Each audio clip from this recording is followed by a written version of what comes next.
Good morning again, viewers. This is Barry Fair with the second part of our show today. And welcome along to you, and wherever you may be tuning in around the Ku-ring-gai area, the northern beaches, the southern beaches, the south coast, up north, anywhere you may be tuning in. This segment now is about how to use taxi dockets. You must never sign a blank docket, and this is what a blank docket looks like. The driver will fill in the details, how much is on the meter, the taxi plate number, etc., and the date and the driver's name. And if you give the driver a docket, you only pay half of the fare. The rules are with those dockets, you must never use more than one per trip.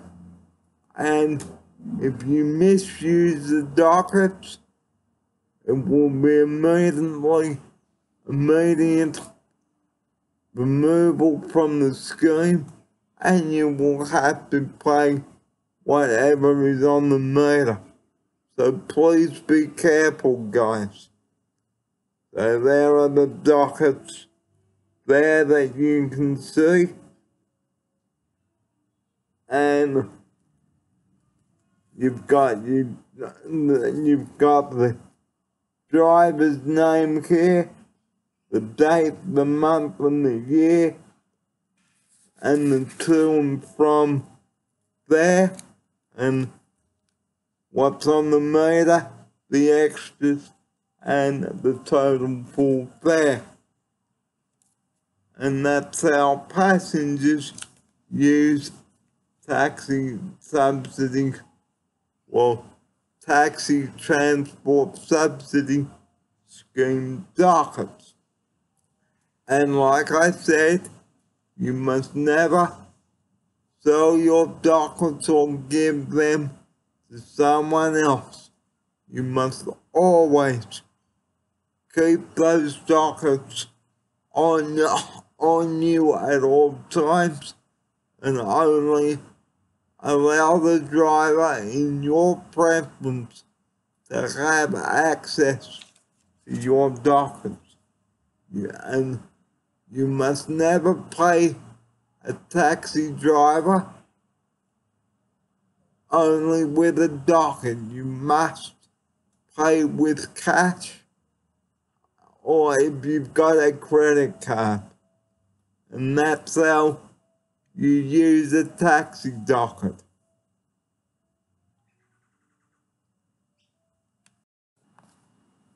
When traveling in a disabled taxi, you must always give the driver the exact destination of where you need to be dropped off. Or if you ring the driver directly, tell him your pickup details and your drop-off point. Example, DY Police Station. Here's my offsider. That's exactly right. You need to always say where you're going and like where you need to get picked up from. You always need to do that. And always tell the driver the time that you need to be dropped up, picked up from your house and dropped off at your destination. And if you ring up the driver directly and tell him where you want to go, tell him to write it down in his diary, or tell him on the way home from your trip what time you need to be picked up and dropped to and here's my offsider. That's exactly right, Barry. What Barry said, yes.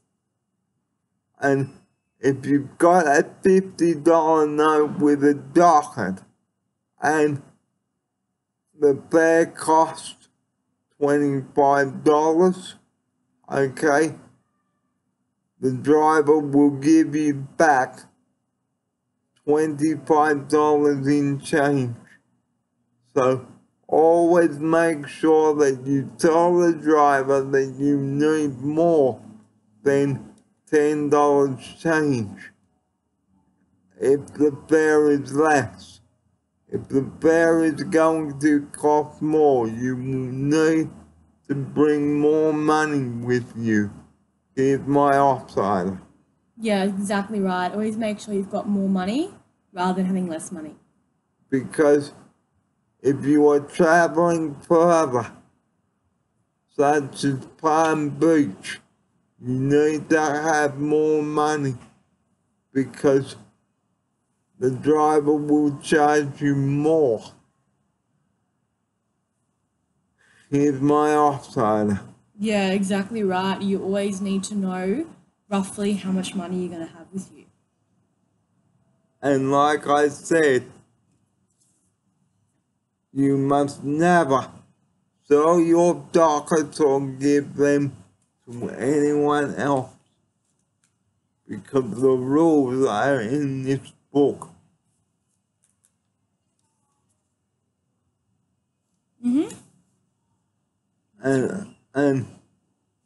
And if you misuse the dockets, you will be removed from the scheme immediately and there will be trouble. Here's my offsider. Yeah, exactly right. It says here warning fraudulent use of travel documents or obtaining a benefit by deception is a criminal offence and will result in prosecution. So it's very important not to misuse them. And points to remember, on the back you must never pay a taxi driver by just giving him dockets. That is not right.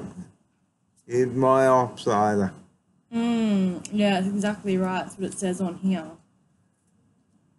You must not sell, exchange, lend, or give away your travel documents. Dockets. Yeah.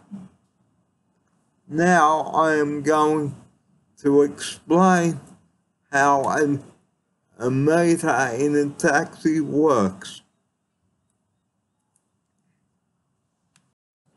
The meter inside a disabled taxi works when the driver presses the button.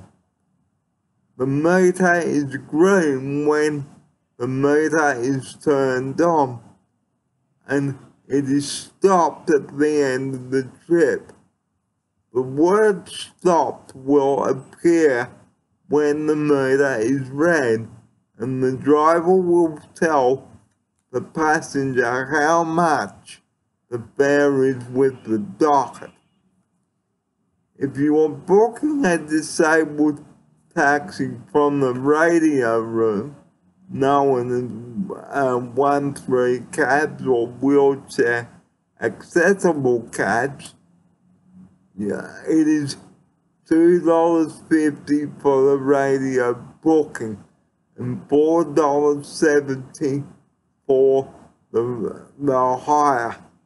So it is $7.20 by the time you get in the taxi. But if you don't book through the radio room, okay, it is not a $2.50 booking fee. We can't actually show you inside a disabled cab, but I can tell you how a disabled taxi driver uses the computer and the meter inside the cab.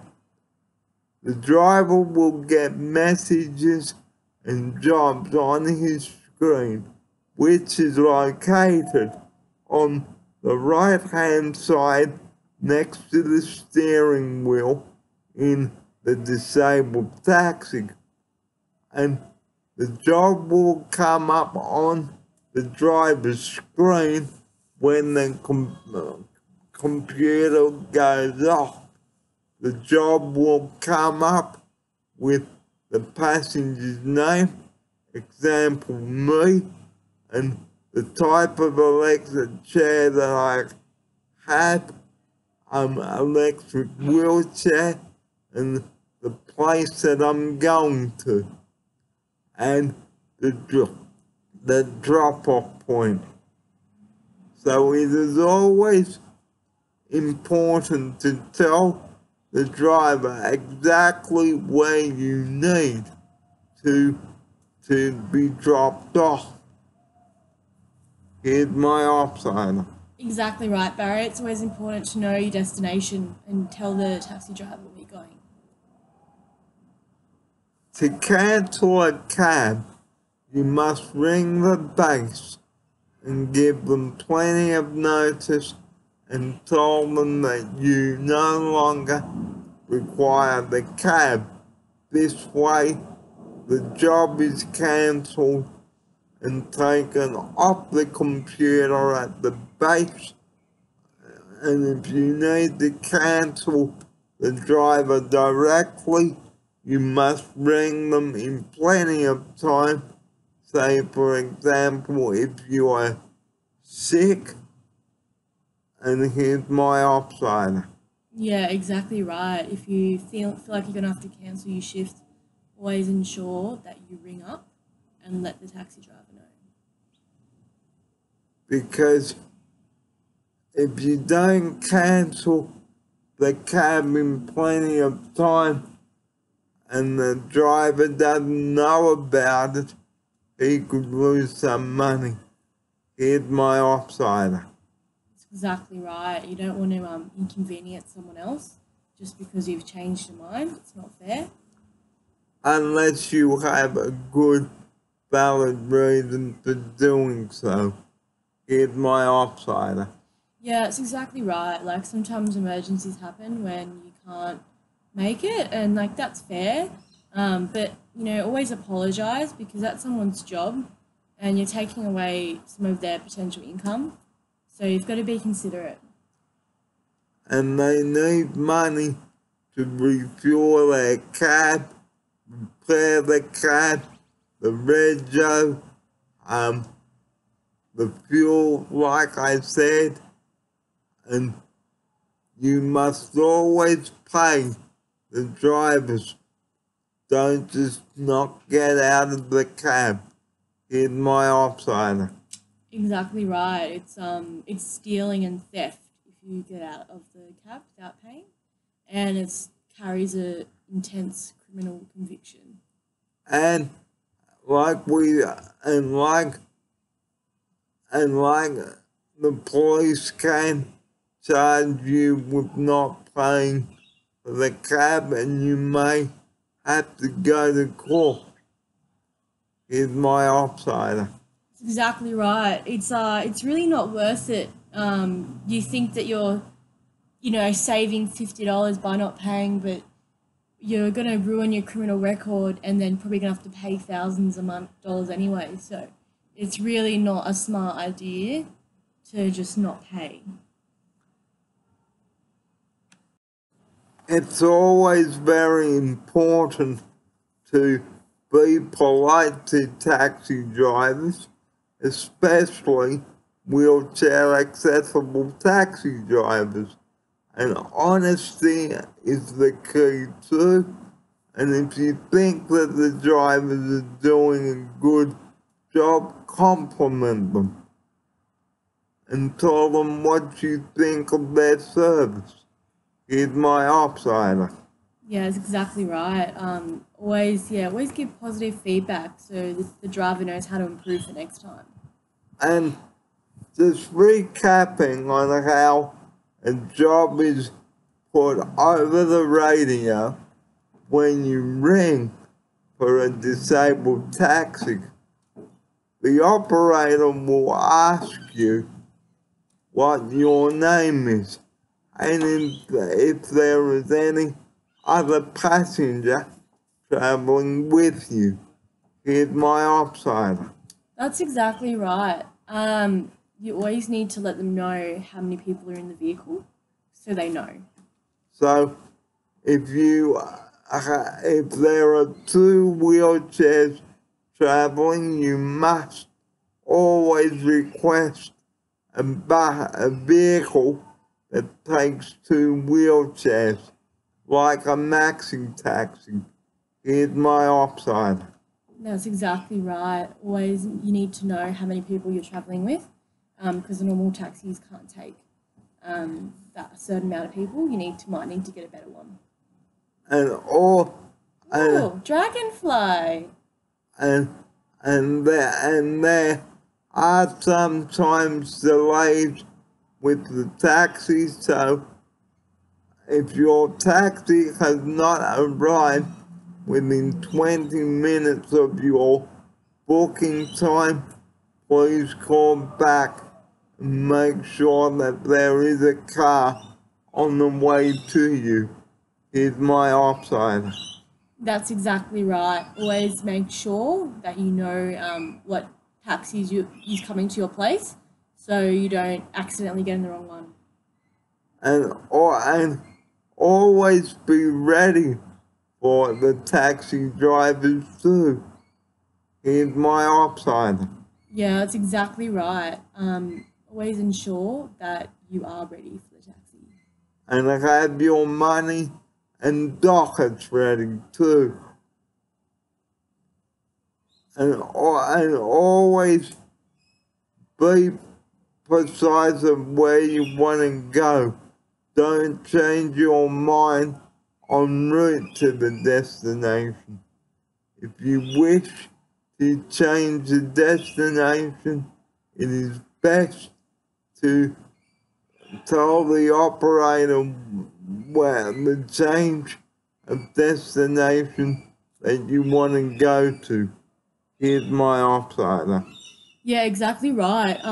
You have to let the taxi know because they need to put it in their navman or they need to look the directions up. So you can't just change it like mid route. You have to let them know before. It is best to let the taxi drivers know exactly where you want to go before you get in the taxi or when they are driving away from your house, and give them the exact address of where you need to be dropped off. Here's my opsider. That's exactly right. You always need to let them know where you're going and where you're coming from so they know. So if you are booking a disabled taxi, always provide the right details, like the passenger's name, what type of wheelchair they have, how many people are traveling, whether there is a carer traveling with him or her, and tell them the time that you want the cab and what time you want the return trip. Here's my opsider. Exactly right. You always need to let them know where you're going. And always confirm with the base a couple of days beforehand whether the job is in the system. Here's my opsider. Yeah, it's exactly right. You need to make sure that it's been scheduled in so there's no problem on the day.